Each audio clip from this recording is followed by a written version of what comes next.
I'm Sarah Forgani with KENS 5 News Now on this Friday. Police say a man was run over by a Jeep he was riding in just moments before he was hit. It happened on Loop 410 in Bandera on the northwest side. Witnesses told officers he was sitting in that red Jeep and looked like he was having an argument with another person. That man got out of the vehicle, but somehow the Jeep ran him over as it drove away, and the driver did not stop. The man was taken to the hospital with injuries to both his legs. We're just hours away from your last chance to vote early, and if you can't make it to a polling place today, you'll have to wait until Tuesday, Election Day. Polls are open 8 a.m. to 8 p.m., and despite nearly 310,000 people casting their early ballots so far, the elections administrator said turnout has been lower than expected. In a different kind of vote, San Antonio City Council next week will vote on action against District 1 Councilman Mario Bravo. He was suspended from committee assignments after a confrontation with District 7 Councilwoman Ana Sandoval. Here's how this all started. Back on September 15th, sources say Bravo accused Sandoval of pulling support for one of his ideas, which ultimately fell short by one vote. The exchange got heated, and sources say Bravo, who used to be in a relationship with Sandoval, said her actions proved why he did not want to have children with her.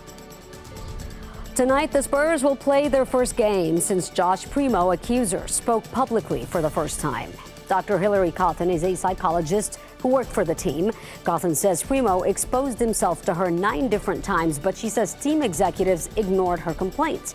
And after she says she made the outcries, the Spurs effectively extended Primo's contract, but they did not renew hers. Cawthon says in her lawsuit against Primo and the Spurs, she lost her dream job. The right thing is say, no, this is not okay, to hold people accountable, to make systemic change. Primo's attorney called the claims a complete fabrication and said the 19-year-old never intentionally exposed himself to anyone.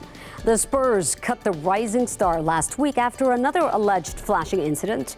Team executives say they disagree with Cawthon's story, but will let the legal process play out.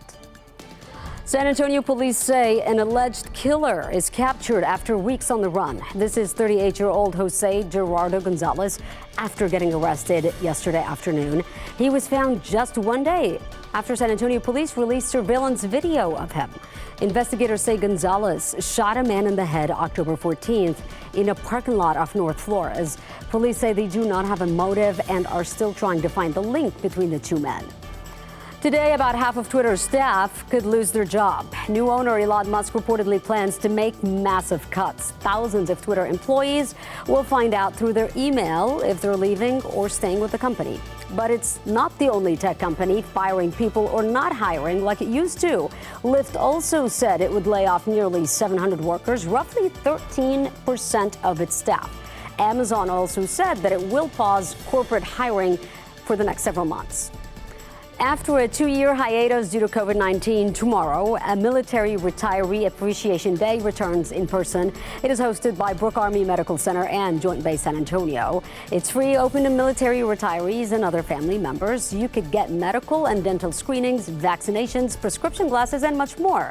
This is all happening at BAMC in the Visitor Center tomorrow from 8 a.m. to noon. Also this weekend, Wurstfest returns. It is a 10-day salute to the best German-inspired food, drinks, and entertainment in New Braunfels. Last year, to ring in 60 years, they reopened the Marketplatz following a devastating fire that destroyed the iconic building. And now they're expecting 2022 to be even bigger, with free admission Monday through Thursday. This is all happening at Landa Park along the banks of the Canal River. Trending online. Everyone loves getting that extra hour of sleep during fallback. And this year's time change comes as lawmakers debate ending the tradition. The Senate approved the bipartisan Sunshine Protection Act back in March. It would make daylight saving time permanent, but the bill has stalled in the House, and that means this weekend, get ready to shift your clock backward by 1 hour starting at 2 a.m. Sunday. And we want to check in with meteorologist Paul Morales for today's forecast and the weekend. Paul? Well, you know, if they do that, then it means the sun won't come up till about 10 in the morning in December. All right, as we head through the day today, maybe a few sprinkles this morning, and then later this afternoon, partly cloudy skies, slight chance of seeing some rain, but a 30% chance of some thunderstorms this evening. Some of those storms, they could be severe, and the weekend looks good. That's KENS 5 News Now. Thanks so much for joining us and following us online. And if you're in front of the TV, be sure to tune in and watch us 4:30 to 7 a.m. Monday through Friday on KENS 5. Have a fantastic weekend. I'll see you Monday.